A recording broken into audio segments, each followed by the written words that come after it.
और तभी अचानक से उस पानी के अंदर से एक लीच समन होने लगता है जो कि काफी खतरनाक दिख रहा होता है। और उस लीच को वहां देख के वो बंदा काफी ज्यादा घबरा जाता है और वो अपने मन में सोच रहा होता है, एक लीच मेज ये यहाँ क्या कर रहा है, ये तो एक 100 फ्लोर का बॉस मॉन्स्टर है। और उस बंदे के सामने ही उसका जितना भी पपेट होता है वो पानी में डूब रहा होता है। तभी एक आवाज आती है जो कि बोल रहा होता है, ये तुम्हारे लिए उतना भी आसान नहीं होगा जितना तुमने सोचा था। इसके बावजूद कि ये एक माइंड रिदम है, तुम्हें एक मरे हुए पर्सन के दिमाग को कंट्रोल करने में काफी ज्यादा टाइम लग जाएगा। और हमारे एमसिस बंदे को और डराते हुए बोलता है, क्या तुमने क्या कहा था, एक पपेट आर्मी? मैं तुम्हें दिखाता हूँ कि एक असली आर्मी क्या होती है। तो चलो मैं स्टार्ट करता हूँ, ये तुम्हारे लिए काफी ज्यादा अच्छी अपॉर्चुनिटी होगी तो इसे ध्यान से देखना।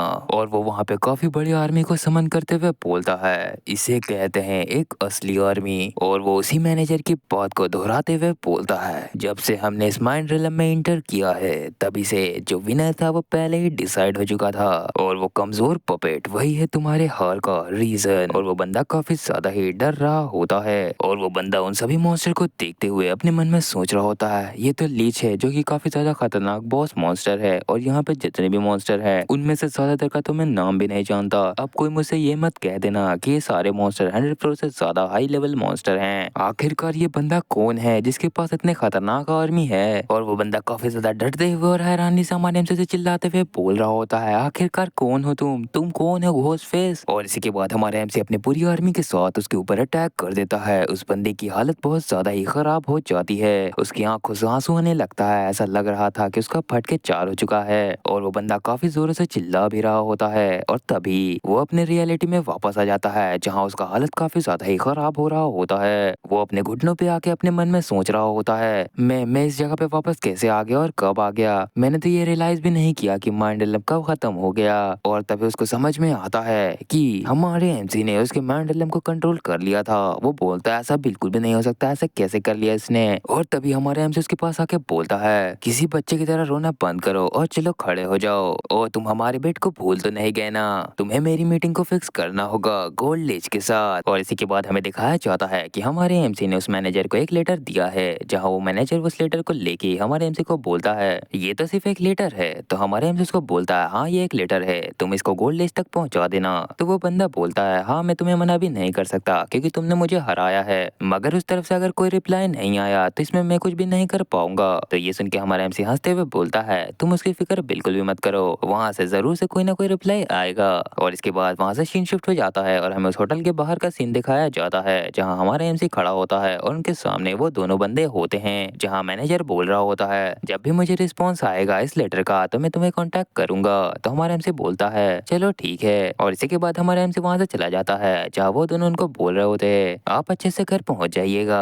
और इसके बाद हमारे एमसी और वल्कन जाते हुए बात कर रहे होते हैं जहाँ की वल्कन हमारे एमसी को बोल रहा होता है, रात होने का टाइम हो गया है, देखो सूरज डूब रहा है, क्या अब हमें होटल पे जाके रेस्ट करना चाहिए? तो ये सुन के हमारे एमसी बोलता है, तुम क्या बात कर रहे हो, अभी तो हमें एक और जगह पे जाना है, वहाँ भी हमें काम है। तो ये सुन के वल्कन बोलता है, तुम क्या बोल रहे हो, क्या अभी हमें कहीं और भी जाना है? तो हमारा एमसी हंसते हुए बोलता है, ये कुछ ज्यादा इनसफिशिएंट नहीं है, सिर्फ बैठे रहना और गोल्ड एज का इंतजार करना, इस तरीके से तो हम सिर्फ और सिर्फ टाइम बर्बाद करेंगे। अभी हमें काफी ज्यादा रिस्पॉन्सिबिलिटी निभाना है एज अ गिल्ड मेंबर। और वो लोग व्हाइट सैलो गिल्ड में पहुंच जाते हैं जहां हमें दो फीमेल को दिखाया जाता है, जिसमें से एक बोल रही होती है अपने दोस्त से कि तुम आज तक कितने हाई क्लाइंब कर चुकी हो। तो उसकी दोस्त बोलती है, मैं 57 फ्लोर तक चढ़ी हूँ। तो ये सुन के वो लड़की बोलती है, ऐसा है कि मुझे काफी सारे न्यू इक्विपमेंट लेना है इस महीने के आखिर तक, मगर मैं ले नहीं पा रही। तो उसकी दोस्त बोलती है, पहले खाना खत्म करो उसके बाद तुम इस टावर को क्लाइंब कर लेना। तो वो लड़की गुस्सा के बोलती है, बट हमें अंडर एस्टिमेट क्यों कर लिया गया, हमें इस 10 फ्लोर पे आके क्यों बैठा दिया गया इस गिल्ड में, यहाँ कौन वो बेवकूफ बंदा होगा जो आएगा इस समय पर? और उसकी बात पूरे होते के साथ ही हमारा एमसी वहाँ पे पहुंच जाता है उस दरवाजा को खोल के, जो देख के तो वो दोनों भी हैरान हो जाती हैं। और तभी वो लोग अपने फॉर्म में आते हुए पूछती हैं, आपका बहुत बहुत स्वागत है व्हाइट शैलो गिल्ड में, आप यहाँ किस रीजन से आए हैं आज? तो हमारा एमसी बोलता है, मैं यहाँ क्यों आया हूँ? और वो बोलता है हंसते हुए, टावर को रेड करना काफी ज्यादा ही मुश्किल होता है, इस वजह से मैंने सोचा कि मैं इस गिल्ड को ज्वाइन कर लूँ। तो ये सुनने के बाद वो लड़की बोलती है, अरे ये तो सिर्फ एक नॉर्मल बंदा है जो ज्वाइन होने आया है। तो दूसरी बंदी बोलती है, मैं तो काफी ज्यादा ही सरप्राइज हो गई थी। और अचानक से उनको कुछ समझ में आता, वो बोलता है, रुको एक मिनट, ये तो एक न्यूबी है जिसको शायद से रिकमेंड किया गया है इस गिल्ड के बारे में, क्या इसके पास कोई बंदा है जो इसको स्पॉन्सर कर रहा है? तभी वो दोनों अच्छे से बोलते हुए हमारे एमसी का स्वागत करते हुए बोलते हैं, आइए आइए, आपका बहुत बहुत बहुत स्वागत है। क्या आपके पास कोई स्पॉन्सर है या फिर आप डायरेक्ट ही हमारे गिल्ड के पास आए हैं? तो हमारा एमसी थोड़ा हिचकते हुए बोलता है, नहीं मेरे पास कोई भी स्पॉन्सर नहीं है, मैंने तो बस सुना था कि ये गिल्ड काफी बड़ा है इसलिए मैं यहाँ आ गया। तो वो दोनों ये सुन के काफी ज्यादा ईविल हंसी के साथ बोलती है, काफी ज्यादा अच्छा है कि ये एक बिगिनर है जिसको कुछ भी नहीं मालूम है। और इसी के बाद वो लड़की बोलती है, क्या तुम हमें कुछ स्किल दिखा सकते हो जो तुम्हारे पास है? तो हमारा एमसी बोलता है, क्या कोई स्किल? और तभी वो बोलता है, क्या तुम मुझे कोई सिक्का दे सकती हो?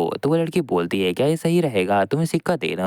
और जब वो उसे सिक्का देते हैं तो हमारा एमसी उसे अपने हाथों से ही उस कॉइन को मोड़ देता है, जो देख के तो वो दोनों ही हैरान हो जाती हैं और बोलती हैं, इसने तो सिर्फ अपने हाथों से ही उस कॉइन को मोड़ दिया, ये तो काफी ज्यादा ही कमाल का है। और तभी हमारा एमसी बोलता है, मैं तो बेसिक लेवल का मैजिक भी जानता हूँ। तो ये सुनकर उन लोग दोनों हैरान होते बोलते, क्या तुम मैजिक भी जानते हो? और हमारा एमसी तभी अपने हाथ में एक स्पेल क्रिएट करके फायर लगा देता है और बोलता है, मैं बेसिक लेवल का फायर मैजिक इस्तेमाल कर सकता हूँ। तो ये देखो वो दोनों बोलते हैं, अच्छा तो ऐसी बात है, तुम तो काफी ज्यादा ही टैलेंटेड हो छोटे अमाउंट के स्किल को इस्तेमाल करने में। तभी वो दोनों अपने आप में बात करते हुए बोलती हैं, ये तो काफी ज्यादा अमेजिंग है, इसकी स्किल ये काफी ज्यादा मैटर नहीं करते अभी के टाइम पे, क्योंकि अगर इसे हमने अपने अंडर में कर लिया तो हम इसे सिखा के काफी ज्यादा पावरफुल बना सकते हैं और हमारा नाम भी हो जाएगा। तभी पीले बाल वाली लड़की हंसते हुए बोलती है, ऊपर से ये बंदा कितना ज्यादा ही स्मार्ट है। दूसरी लड़की बोलती है, तुम्हें क्या इस तरीके के लड़के पसंद है? और तभी वो हमारे एमसी को देखते हुए अपने मन में सोच रही होती है कि इतना समय मुझे इसके साथ मिल जाए तो काफी ज्यादा अच्छा हो जाएगा। मगर तभी वहाँ पे कुछ चिल्लाने की आवाज आती है, जिस सुन के एक लड़की बोलती है, ये क्या था, ये किस तरीके का आवाज है? तभी वहाँ पे एक बंदा आ जाता है जो कि उन लोगों को बोलता है, सुनो तुम लोग, यहाँ पे कुछ गड़बड़ हो चुकी है। और वो बंदा आगे बताता है कि एक स्पिरिट मॉन्स्टर काफी ज्यादा पागल हो चुका है बाहर और वो पूरे विलेज को डिस्ट्रॉय कर रहा है, और जितने भी लोग जो 50 फ्लोर से ज्यादा चढ़ चुके हैं उनको अभी के अभी बुलाया गया है बाहर। तो ये सुन के जो पीली बार वाली लड़की थी वो बोलती है, हम इतना ज्यादा इंपॉर्टेंट काम कर रहे थे और इसी वक्त इन्हें आना था। और तभी वो दोनों वहाँ से जाते हुए हमारे एमसी को बोलती हैं कि तुम हमारा यही इंतजार करना, हम जल्दी से इस प्रॉब्लम को सॉल्व करके आते हैं। और तभी हमारे एमसी को दिखाया जाता है जिसके सामने वो दरवाजा बंद हो जाता है, और तभी हमारा एमसी कपड़े को टानता है और बोलता है, अभी से मुझे वापस से घोस्ट फेस बनना होगा, और अपने मास्क को लगा लेता है और वहाँ पे वो अपने सूट के साथ तैयार हो जाता है। इसी के बाद हमें विलेज का सीन दिखाया जाता है जहाँ की थोड़ा बहुत तबाही हो रहा होता है, और वहाँ पे लोग बोल रहे होते हैं, जल्दी से इस डिस्ट्रिक्ट से निकल जाओ, यहाँ पे काफी ज्यादा डेंजर है। और यहाँ तक कि जितने भी आइटम है वो डिस्ट्रॉय हो रहे हैं। जब वो उसके पास जा रहा है तब, और हमें दिखाया जाता है उस मॉन्स्टर को,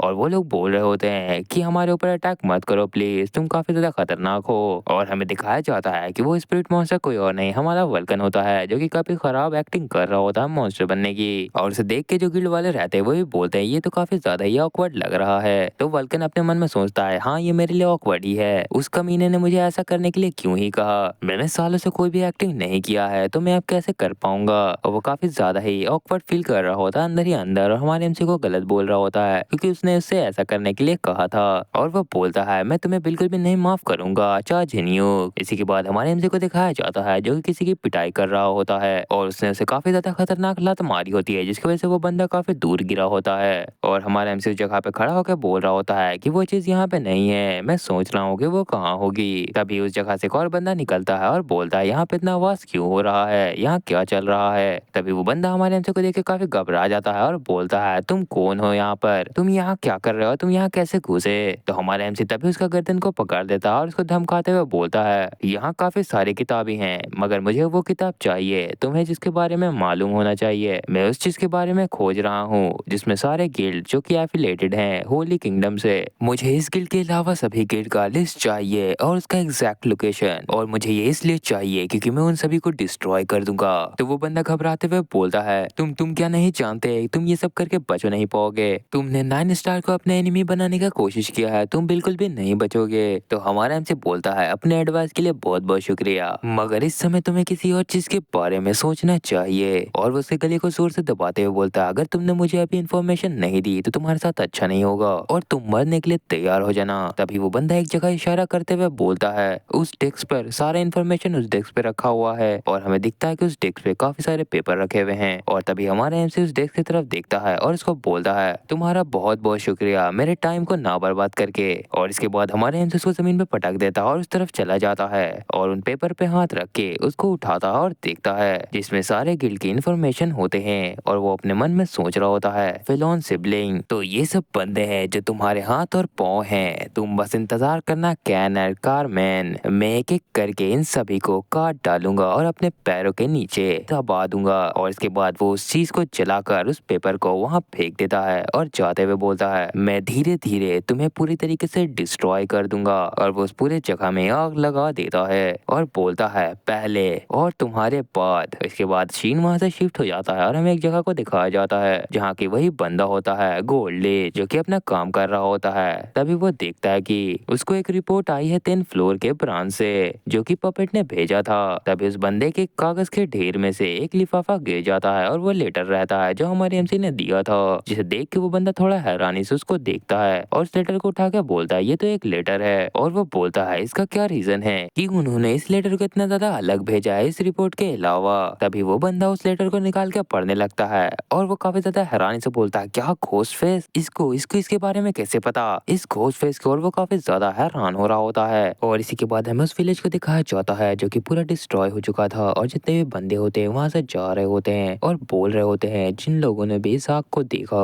वो सभी मारे गए। और इसके बाद हमें एक बंदे को दिखाया जाता है जो कि बोल रहा है, यहाँ पे कोई भी सस्पेक्ट नहीं बचा जिसने उसको देखा हो। और हमें बताया जाता है कि वो व्हाइट शैलो गिल्ड का बैक होलो ही होता है। और हमें उन दोनों लड़कियों को दिखाया जाता है जो कि उसके सामने खड़ी होती है, तुम लोगों ने क्या देखा और क्या सुना है यहाँ पर। तो वो लड़की बताती है कि हमने कुछ भी नहीं सुना और मैं बस एक पतले दुबले आदमी को अपने सामने देख रही हूँ। और वो बोलती है कि ये काफी ज्यादा हैंडसम इसका नोज है। तो दूसरी वाली बोलती है, ये तो काफी ज्यादा अगली मैन है। तभी उन दोनों को समझ में आ जाता है कि ये हमारे एमसी का एक मैजिक है, हेलोसिएशन मैजिक। और हमारे एमसी को दिखाया जाता है जो कि वहां से निकल जाता है। और इसके बाद सीन शिफ्ट हो जाता है और सुबह का सीन दिखाया जाता है जहाँ के हमारे एमसी अपने होटल में होता है। और वहीं पे वल्कन आकर उसको बोलता है, मैं वापस आ चुका हूँ। तो हमारे एमसी उसको बोलता है, तुमने काफी अच्छा काम किया वल्कन। और इसके बाद हमारे एमसी को बोलता है, तुमने काफी ज्यादा अच्छी एक्टिंग की है घोस्ट बन के सबको डराने की। तो वो बंदा बोलता है, क्या तुम मेरा मजाक उड़ा रहे हो अभी। और वल्कन आगे बोलता है, तुम्हारे काम का क्या हो गया, क्या तुमने उसको अच्छे से किया, वो भी बिना पकड़ाए। तो हमारा एमसी बोलता है, हाँ मैंने ऐसा किया क्योंकि मैंने अपने मैजिक का इस्तेमाल किया और सबको धोखा दे दिया। किसी को भी मेरा असली फेस याद नहीं है, सबको मेरा किसी अलग तरीके का ही चेहरा याद है। लेकिन तभी वल्कन हमारे एमसी से पूछ लेता है, तो तुम वापस ऐसा ही क्यों आ गए, तुम कोई भी इंफॉर्मेशन लिए बिना वापस कैसे आ सकते हो उस गिल्ड से। तो हमारे एमसी अपने सर पे इशारा करते हुए बोलता है, मुझे जितना भी चीज जाना था वो मेरे पास है, वो भी मेरे दिमाग में। तो वल्कन हमारे एमसी का तारीफ करते हुए बोलता है, सही में तुम तो काफी ज्यादा ही बेस्ट हो। मगर तभी उन दोनों को गेट से ठकठकाने की आवाज आती है जो देख के वल्कन बोलता है, क्या तुमने किसी सर्विस से कुछ मंगवाया था। तो हमारे एमसी बोलता है, ऐसा तो बिल्कुल भी नहीं है, मैंने कुछ भी नहीं मंगवाया। और तभी वल्कन दरवाजा के पास जाता है और हमारे एमसी भी अपना मास्क लगा कर तैयार हो जाता है। और हमारे एमसी वल्कन को बोलता है, मैं दरवाजा को खोलूंगा, 3 तक गिनने के बाद तो तैयार रहना। और वो गिनती करने लगता है और दरवाजा खोलता और 3 बोलते के साथ ही वल्कन अपनी पावर का इस्तेमाल कर देता है उस डोर पे, जो भी सामने हो उसको पकड़ लेता है अपने वेब से। और वो अपने वेब से एक बंदे को पकड़ लेता है जो कि कोई और नहीं रहता, एक एम्प्लॉय रहता है। और हमारे एमसी उस एम्प्लॉय को पहचान लेता है और बोलता है, तुम तो वही बंदे हो ना, गोल्ड लीच के बंदे जो कि स्टोर में काम करता है। तो वो बंदा बोलता है, हाँ मैं ही हूँ, मेरा नाम हाल शियोन है, घोस्ट फेस। नहीं सर, आप हमारे गेस्ट हैं। और वो आगे बताता है कि सर पपेट ने मुझे यहाँ भेजा है ताकि मैं आपको बता सकूं कि gold Leach sir 10th floor पे आ चुके हैं। और इसी के बाद हमारे एमसी और वो एम्प्लॉय उस जगह पे पहुंच जाता है जिसके सामने काफी सारे गोल्डन सोल्जर रहते हैं। और हमारे एमसी वहां पहुंचने के बाद बोलता है, ये क्या गोल्ड लीच कहाँ पर है। तो अभी किसी की आवाज आती है जो कि हमारे एमसी से बोल रहा होता है, मैं नहीं जानता कि तुमने इतना अच्छा लिखना कहाँ से सीखा लेटर में। और वहां से वो बंदा आते हुए बोलता है, मगर मैं तुम्हारे एरोगेंस को नहीं माफ कर सकता और तुम्हारे अंदर काफी ज्यादा ही हिम्मत है कि तुम अपने फेस को छुपा के यहाँ पर आ चुके हो, मगर तुम्हें काफी ज्यादा ही प्राइस चुकाने पड़ेगा इस चीज का। और वो बंदा काफी गुस्से में लग रहा होता है और वो बंदा बोलता है, जिस चीज के बारे में तुम्हें मालूम है अगर वो किसी को मालूम हो जाए तो उसे जिंदा रहने का कोई भी हक नहीं है इस टावर में। तो हमारा एमसी उसको देख के मुस्कुराते हुए अपने मन में सोच रहा होता है, काफी ज्यादा समय हो गया गोल्ड लीच को देखे हुए। और इसी के बाद गोल्ड लीच वहां से जाते हुए अपने सोल्जर को बोलता है, इस बंदे को मेरे रूम में भेज दो, इसे थोड़ा सबक सिखाने का जरूरत है। तो उसकी बात सुनकर उसके सोल्जर बोलते हैं, ठीक है सर गोल्ड लीच, हम इसे अभी लाते हैं। और वो सारे सोल्जर्स को घेर लेते हैं हमारे एमसी को, जो देख के वो सर्वर में थोड़ा घबरा जाता है। मगर हमारे एमसी अपने पावर का इस्तेमाल करते हुए बोलता है, तो तुम लोगों को मुझसे फाइट करना है ऐसा है ना। तभी उन सोल्जर में से एक बंदा सभी को ऑर्डर देते हुए बोलता है, सब कोई लाइन में रहो और बैटल की तरह तैयार हो जाओ, हमें इस पे जल्द से अटैक करना है और इसे पकड़ना है। मगर तभी उस बंदे के मुंह पे काफी ज्यादा ही जोर से मुक्का पड़ता है और हमारा एमसी बोलता है, तुम्हें अपनी स्ट्रेटजी को इतने जोर से नहीं बोलना चाहिए। और उसको जमीन में पटक देता है। तो ये देख के वहाँ पे जितने भी बंदे होते हैं वो बोलने लगता है, कैप्टन आप ठीक हो ना?